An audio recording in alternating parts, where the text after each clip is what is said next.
कहती हैं कि तुम सदा अपने पति की सेवा करना, उनके सो जाने पर सोना, उनके भोजन कर लेने पर ही भोजन करना है। और देखो, पति अगर खड़े रहने पर खड़ी रहना।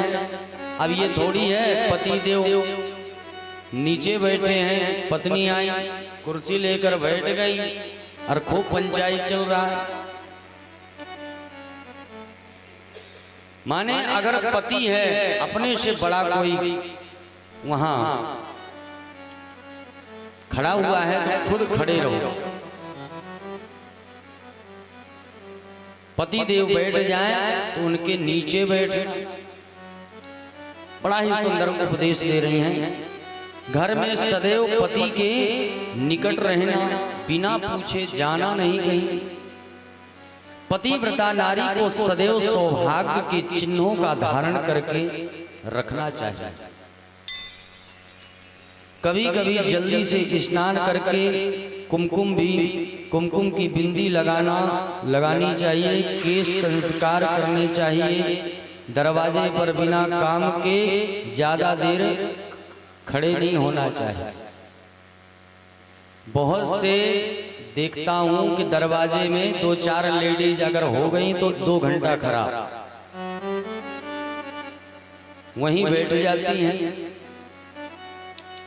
पति यदि परदेश हो तो पत्नी को श्रृंगार नहीं करना चाहिए। ज्यादा सज धज कर नहीं रहना चाहिए, क्योंकि श्रृंगार अपने पति के लिए ही किया जाता है। आपने पति के अतिरिक्त अन्य पुरुषों से वार्तालाप नहीं करना चाहिए। ज्यादा अन्य पुरुषों से वार्तालाप नहीं करना चाहिए, बात नहीं करना चाहिए। कहते हैं पतियूनां न गृह्यात् कदाचन पतिव्रताः। पतिव्रता स्त्री को कभी भी अपने पति का नाम नहीं लेना चाहिए। आजकल बड़ा उल्टा सुल्टा नाम लेकर पुकारते हैं। नाम नहीं है तो नाम बना लेते हैं। हाँ, एक जगह में एक पतिव्रता नारी थी महाराज, और उसके पति का नाम था चींटा। चींटा जानते हैं ना, बड़ा वाला चींटा होता है, चींटा निकलते हैं। उसके पति का नाम था चींटा। अब चींटा नाम था। अब एक महाराज वो गौशाला में गई, उसके पैर में चींटा काट गया। अब जब चींटा काट गया तो चिल्लाने लगी। अब नाम तो ले नहीं सकती, अब नाम तो ले नहीं सकती है, क्योंकि वो पतिव्रता नारी है, नाम लेना वर्जित है पति का। तो चिल्लाने लगी। सासू कही कि क्यों चिल्लाती है? बोले क्या बताऊं, अब नाम ले नहीं सकती।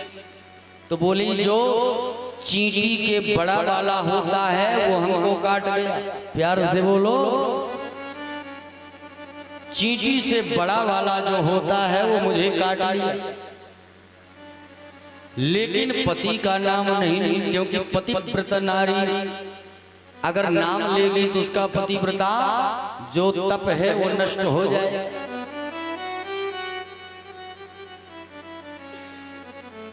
अब महाराज, पतिव्रता नारी को सदैव अपना घर साफ सुथरा रखना चाहिए।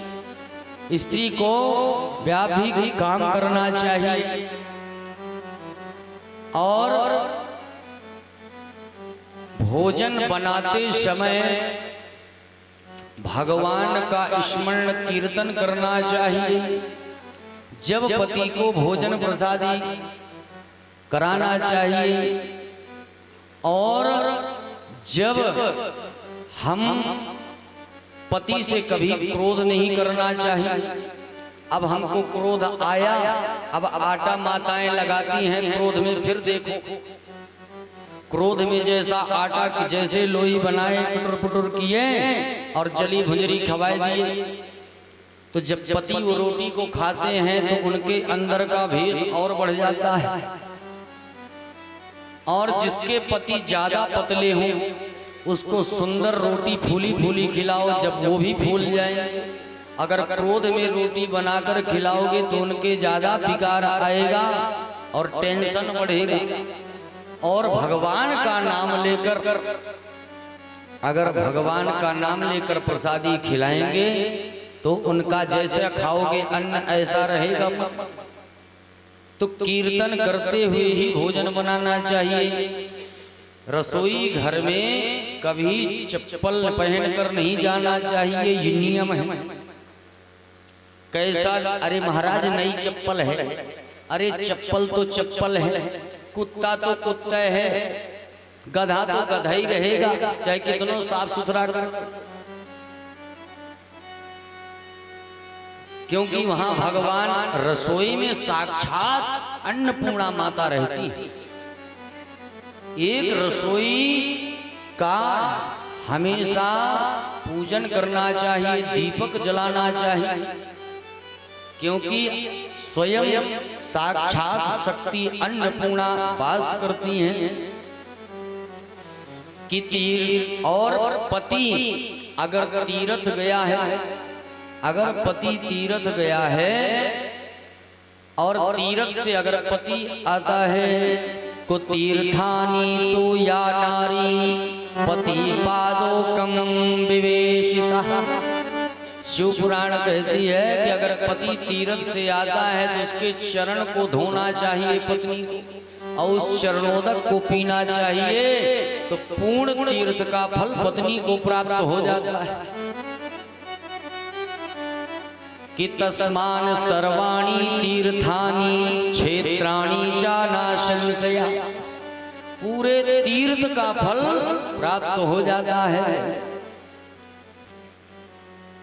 पति की आज्ञा लेकर ही पत्नी को उपवास करना चाहिए, बिना आज्ञा के झगड़ा करके उपवास नहीं करना चाहिए। अगर झगड़ा करके अपने पति से व्रत रहोगी तो आपको जो व्रत का फल है वो एक भी मिलने वाला नहीं है, वो निष्फल हो जाएगा। और महाराज पत्नी को पति का जूठन महाप्रसाद मानकर पाना चाहिए, क्योंकि भगवान भोलेनाथ का जो जूठन बचता था थाली में वो पार्वती जी हमेशा पान करती थी।